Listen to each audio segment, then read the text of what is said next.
प्यारे दोस्तों, फ़कीर योगी वीरेंद्रा चैनल से आपको कुछ बताना चाहता है। खास के बीजेपी के जो संगठनकारी लोग हैं, अमित शाह जी हैं और जितने भी महान व्यक्ति हुए, आडवाणी जी से लेकर अटल बिहारी वाजपेयी से लेकर श्यामा प्रसाद मुखर्जी से लेकर दीनदयाल उपाध्याय जी तक लेकर, ये लोग बड़े ही कर्मठ देशभक्त और पूरे संविधान को साक्षात करने के लिए दिन रात मेहनत किए और मजदूर नंबर वन कर, सेवक नंबर वन कर देश की सेवा भी नरेंद्र मोदी जी कर रहे हैं। लेकिन इनके जो कुछ सिद्धांत है उसमें सुधार लाने के लिए इनसे निवेदन करता हूँ। ऐसा देखा गया है कि ऐसा कभी भी संभव नहीं है कि वंश के आधार पर कोई भी सत्ता में आए।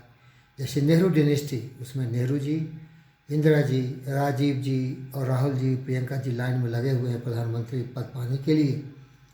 लल्लू यादव जी, उनके बेटा तेजस्वी जी, मुलायम सिंह यादव जी, उनके बेटा अखिलेश जी, ये सब लाइन में लगे हुए हैं। ममता बनर्जी, उनके भतीजे लाइन में खड़े हुए हैं। और चले जाइए साउथ में, वहाँ देखेंगे डीएमके के लीडर वो चले गए, उनके बेटा भी चीफ मिनिस्टर बने हुए हैं। और इस तरह से हम देखते हैं कि वंशवाद की जो परंपरा है वो देश के लिए कभी भी सही नहीं है, क्योंकि वो तो राजतंत्र की तरह हो गया। प्रजातंत्र में तो किसी भी जो व्यक्ति उसके हकदार हो, टैलेंटेड हो, देश की भावना से, देश की सेवा की भावना से प्रेरित हो, उसको तो स्थान उचित मिलना ही चाहिए। तो फिर बीजेपी वाले जो भी कर्मठ, होनहार, विचारवान, बुद्धिमान, सर्वशक्तिमान भगत सिंह, चंद्रशेखर आज़ाद, सुभाष चंद्र की छवि वाले लड़के या लड़कियां हैं, उनको क्यों नहीं दिया जाता है अपने सेवा का अवसर। अगर हम इसकी तुलना अपने डिफेंस फोर्सेस से करें तो आप देखेंगे कि बहुत सारे ऐसे जनरल्स हैं, बहुत सारे ऐसे ब्रिगेडियर्स हैं और विभिन्न पदों पर आसीन हैं, उनके वंश के वंश देश की सेवा करते हैं।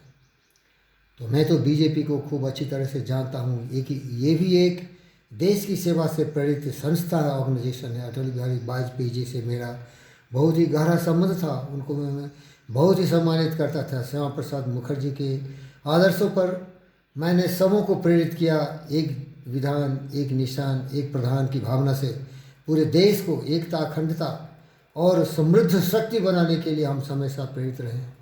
इसीलिए हम निवेदन करते हैं, पंकज सिंह हमारे माननीय परम आदरणीय रक्षा मंत्री जी के पुत्र हैं, एमएलए हैं, केवल एक ही, क्यों अकेले एक हैं भाई?